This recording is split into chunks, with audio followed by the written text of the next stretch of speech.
नमस्कार प्रिय मित्रों, संस्कृतानुरागियों एवं सुहृद विद्यार्थियों, समस्त गुरु शिष्य परंपरा एवं वेद पाठशालाओं में अध्ययनरत छात्रों, आपका एक बार पुनः स्वागत है आपके प्रिय चैनल देव संस्कृत संस्कार, जिसमें हम लोग महर्षि सांदीपनी राष्ट्रीय वेद विद्या प्रतिष्ठान की कक्षा 7 संस्कृत भाषा की पाठ्य पुस्तक के अध्ययन के सोपान क्रम के साथ पुनः उपस्थित हैं। हम लोगों ने पूर्व में पाठ 8 तक का विस्तार किया था। नवम पाठ के पुत्रिम रक्ष पुत्रिम पाठय को भाग 1 के रूप में देख चुके हैं। आगे के पाठ को देखने के लिए आइए आज के पाठ को प्रारंभ करते हैं। चलते हैं अपने पाठ पर। तो आज का क्या पाठ है? नवमा पाठ, नवे पाठ को पढ़ते हैं, जिसका शीर्षक क्या है? पुत्रिम रक्ष पुत्रिम पाठय, बेटी बचाओ बेटी पढ़ाओ। ये पाठ का क्या है? शीर्षक है, जिसमें हम लोगों ने पूर्व के वीडियो में देखा था कि गर्मी की छुट्टी में अवकाश में पिता के घर जाने पर लता को सभी लोग क्या करते हैं?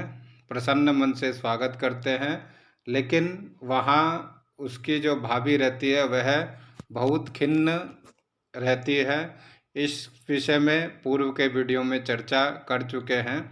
आइए हम लोग अपने पाठ को आगे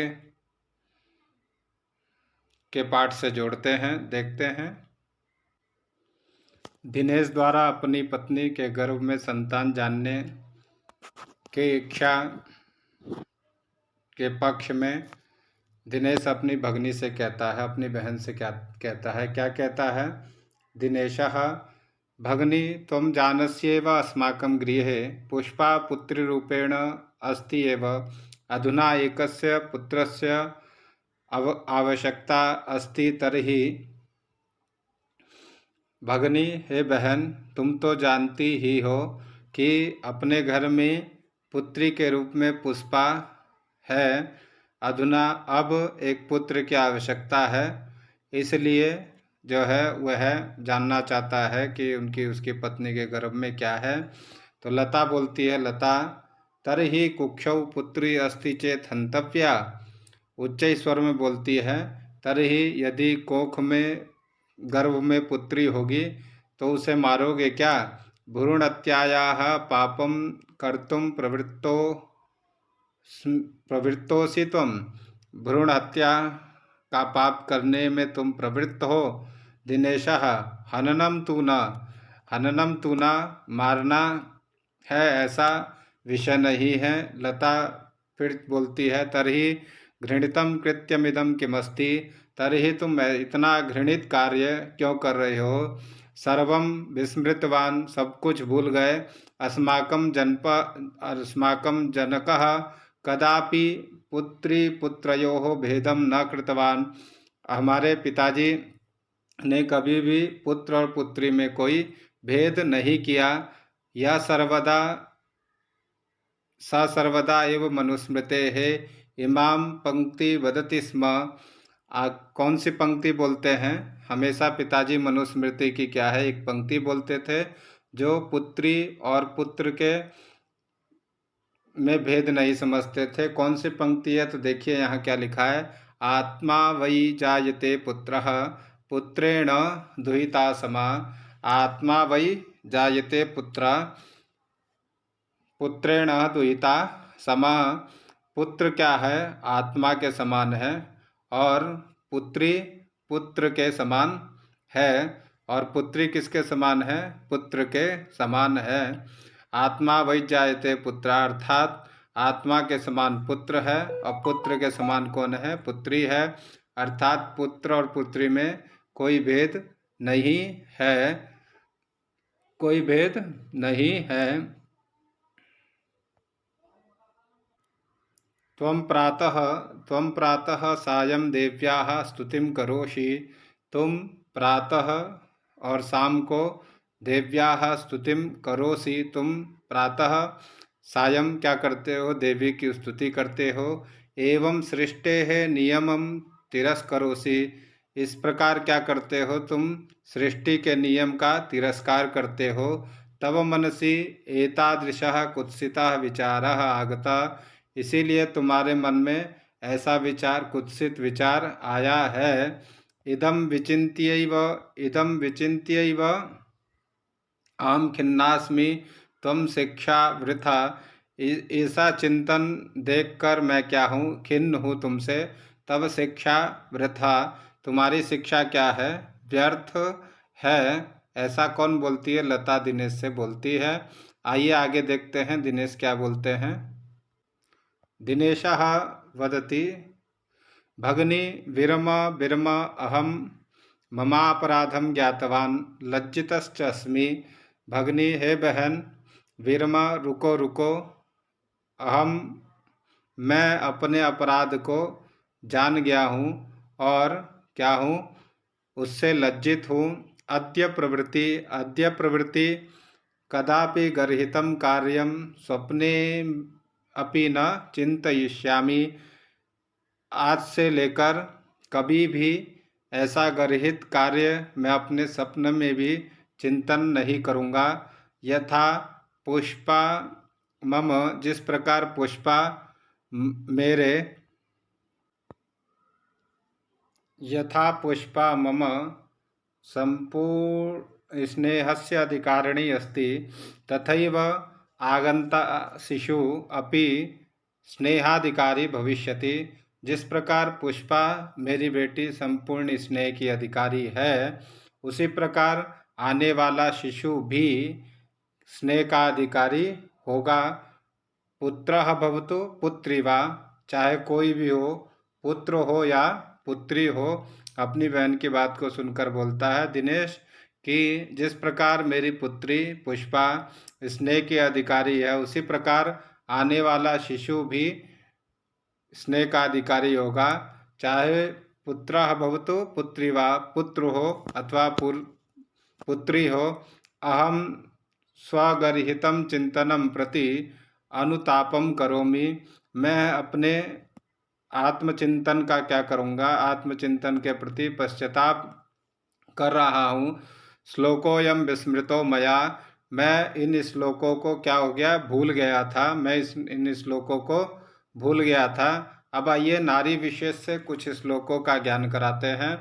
देखते हैं जो दिनेश के द्वारा कहे जा रहे हैं कौन कौन से श्लोक हैं।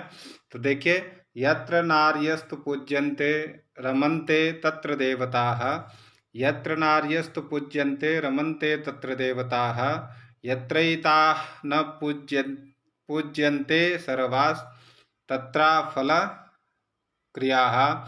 कहने का मतलब यह है कि यत्र, जहाँ नारी की पूजा होती है, रमन्ते तत्र देवताः, वहाँ देवताओं का रमण होता है। यत्रैताः न पूज्यन्ते, और जहाँ नारियों का पूजन नहीं होता है, वहाँ सभी कर्म क्या हो जाते हैं, सभी क्रियाएं निष्फल हो जाती हैं। इसी प्रकार आइए दूसरे श्लोक में देखते हैं। ये हितोपदेश के श्लोक हैं। तो दूसरा श्लोक क्या है, मातृवत परदारेषु, दूसरे की भार्या को कैसा समझना चाहिए, तो माता के समान समझना चाहिए। परद्रव्येषु लोष्टवत, दूसरे के द्रव्य को कैसा समझना चाहिए, तो मट्टी की तरह समझना चाहिए। आत्मवत सर्वभूतेषु, और दूसरे सभी को कैसा समझना चाहिए, आत्मवत समझना चाहिए। यह पश्यति स पंडितः, जो ऐसा समझता है वह क्या कहलाता है, ज्ञानी और पंडित कहलाता है। एक बार पुनः श्लोक का वाचन करते हैं, जिसमें मातृ स्त्री संबंधी माता का विशेष बताया गया है। मातृवत परदारेषु परद्रव्येषु लोष्टवत आत्मवत सर्वभूतेषु यह पश्यति स पंडितः, जो दूसरे की भार्या को माता के समान समझे। परद्रव्येषु लोष्टवत, दूसरे के द्रव्य को पत्ते के समान समझे, मिट्टी के समान समझे। आत्मवत सर्वभूतेषु, और सभी में की आत्माओं को अपना समझे, वह क्या होता है, पंडित कहलाता है या ज्ञानी कहलाता है। आइए अग्रिम श्लोक पर चलते हैं, जो अथर्ववेद की पंक्ति है। क्या है, अनुव्रतः पितुः पुत्रो माता भवतु सम्मनाः जायापत्ये मधुमतिं वाचां वदतु शान्तिवां वाचां वदतु शान्तिमाम् अनुव्रतः पितुः पुत्रो माता भवतु सम्मनाः जायापत्ये मधुमतिं वाचां वदतु शान्तिवाम्। इस प्रकार देखिए, ये अथर्ववेद की सूक्ति है जो हमें विशेष रूप से बताती है। अनुव्रतः पितुः पुत्रो अर्थात पुत्र पिता के अनुकूल कर्म करने वाला हो और माता के समान मन वाला हो। माता भवतु सम्मनाः जाया पत्ये मधुमतिम, पत्नी पति से मधुर और वाचम भवतु शांतिमाम, सुखद वाणी बोलने वाली हो। अर्थात कहने का तात्पर्य यह है, पुत्र पिता के अनुकूल कर्म करने वाला हो और माता के समान मन वाला हो, और पत्नी कैसी हो, मधुर और सुखद वाणी बोलने वाली हो। यहाँ स्त्री के लिए विशेष बताया गया है, जो पुत्रिम रक्षा पुत्रिम पाठय में विशेष रूप से अथर्ववेद की पंक्ति से संकलन किया गया है। आइए अग्रिम पंक्ति देखते हैं। तो अग्रिम पंक्ति क्या है, ये सभी श्लोक दिनेश द्वारा जो है प्रायश्चित रूप में क्या है स्मरण किए जा रहे हैं। तो देखिए, यहाँ भूमि को माँ की संज्ञा देकर बताया गया है। अपि स्वर्णमयी लंका न मे लक्ष्मण रोचते जननी जन्मभूमिश्च स्वर्गादपि गरीयसी। अपि हे सोने की लंका, हे लक्ष्मण, सोने की लंका भी मुझे अच्छी नहीं लग रही है। सोने की लंका भी मुझे अच्छी नहीं लग रही है, क्योंकि जननी जन्मभूमिश्च, क्योंकि जहाँ हमारा जन्म हुआ है वह भूमि किससे अच्छी है, स्वर्ग से भी अच्छी है। इसलिए मुझे सोने की लंका भी अच्छी नहीं लग रही है। अर्थात मैं कहाँ जाना चाहता हूँ, मैं अपनी जननी जन्मभूमि अर्थात मेरा जन्म जहाँ हुआ है अयोध्या, मैं वहाँ जाना चाहता हूँ। अपि स्वर्णमयी लंका न मे लक्ष्मण रोचते जननी जन्मभूमिश्च स्वर्गादपि गरीयसी। इस प्रकार देखिए, पुत्री समान किसको, पुत्री के संज्ञा रूपक जन्मभूमि को माँ की संज्ञा के रूप में यहाँ ज्ञान कराया गया है रामायण में। आइए अग्रिम श्लोक देखते हैं। अग्रिम श्लोक किससे है, तो महाभारत ग्रंथ से है। नास्ति मातृ क्षमा छाया, नास्ति मातृ समा छाया, नास्ति मातृ क्षमा गति, नास्ति मातृ समम त्राणम, नास्ति मातृ क्षमा प्रिया।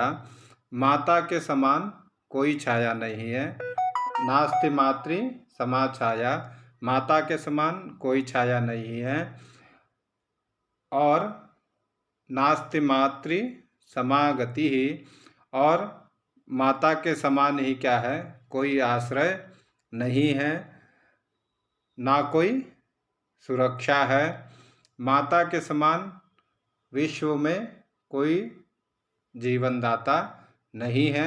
अर्थात नास्ति मातृ समछाया, माता के समान कोई छाया नहीं, ना माता के समान कोई आश्रय, और नास्ति मातृ समम त्राणम, ना माता के समान कोई सुरक्षा, और नास्ति मातृ समा प्रिया, और ना माता के समान कोई भी जीवन दात्री है। इस प्रकार देखिए, पुत्री से संबंधित कितनी संज्ञाएं गिनाई गई इन श्लोकों में, दिनेश के द्वारा प्रायश्चित के रूप में बताया गया। आइए फिर आगे देखते हैं, आगे अपने पाठ पर चलते हैं। देखिए, हम लोगों ने श्लोकों के माध्यम से देखा कि पुत्री की विशेषताएं किन किन से जुड़ी हैं। उन्हें भूमि में माता के समान, और माता में छाया, गति और रक्षा और जीवनदायिनी के समान माना गया है। दिनेशा देखिए फिर क्या बोलते हैं लता से, लते त्वं माम सन्मार्गा अदर्शयः वयसा कनिष्ठापि त्वं मम गुरुरसि।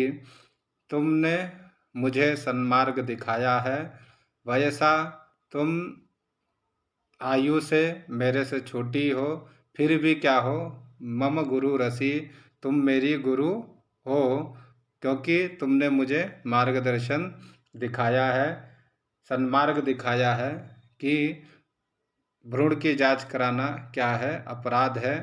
और लता देखिए फिर क्या बोलती है, अलम पश्चातापेन, अलम पश्चातापेन, बस पश्चाताप मत करो, प्रसन्नताया विषयोयम तव मनसः अंधकारः नष्टः। प्रसन्नता का विषय यह है कि तुम्हारे मन का जो अंधकार है वह नष्ट हो गया है। भ्रातृजाये आगच्छ सर्वाः चिंता त्यज, हे भ्रातृजाया अर्थात भाभी, आप आओ और सभी चिंताओं को छोड़ो। आगंतु शिशो हो स्वागत्य च, आने वाले शिष्य का स्वागत के लिए सन सन्नुब्धो भव, सन्नुधो भव, कहने का मतलब आने वाले शिशु के लिए, स्वागत के लिए आप क्या हो, प्रसन्न हो जाओ। भ्रातः भ्रातः तुम संकल्पम करो, तुम संकल्प करो, कन्यायाः रक्षणे पालने पोषणे च, कन्या के रक्षण में, पालन में, पोषण में और पोषण में दत्त चित्तो भविष्यामि, मैं हमेशा संलग्न रहूँगा। पुत्रीं रक्ष पुत्रीं पाठय इति सर्वकारस्य इमाम उद्घोषणां वयं संभूय सार्थकीं करिष्यामः। पुत्रीं रक्ष पुत्रीं पाठय, ये जो पाठ का शीर्षक है, पुत्रीं रक्ष पुत्रीं पाठय इति सर्वकारस्य, यह सरकार की क्या है, सरकार का लोगो है। इस लोगो को उद्घोषणाम वयम संभूय सार्थकीम करिष्यामः, मैं इस उद्घोषणा को क्या करूँगा, हम लोग क्या करते हैं, सार्थक करेंगे। ऐसा संकल्प लीजिए कि पुत्री की रक्षा करेंगे और पुत्री को पढ़ाएंगे। सरकार के जो उद्घोषणाएं हैं उन उद्घोषणाओं को हम लोग सार्थक करेंगे। इस प्रकार आप लोगों ने देखा कि पुत्री किस प्रकार जो है जीवन में आवश्यक है, इसीलिए भ्रूण की जांच कराना दोष है। अर्थात पुत्री एवं पुत्र में किसी भी प्रकार का कोई भेद नहीं है। अर्थात आपको इस पाठ के माध्यम से पुत्रीं रक्ष पुत्रीं पाठय इति सर्वकारस्य इमाम उद्घोषणां वयम संभूय सार्थकीं करिष्यामः, यदि ऐसा कोई करता भी है तो उसे आप इन उदाहरणों के माध्यम से समझाकर उस नवजात शिशु की रक्षा कर सकते हैं। धन्यवाद। यदि वीडियो आपको अच्छा लगे तो लाइक और शेयर करें, और अगले पाठ के से जुड़ने के लिए आप लोग इसी प्रकार बने रहें, अपना स्नेह बनाए रहें। नमस्कार, फिर मिलेंगे अगले वीडियो में। धन्यवाद।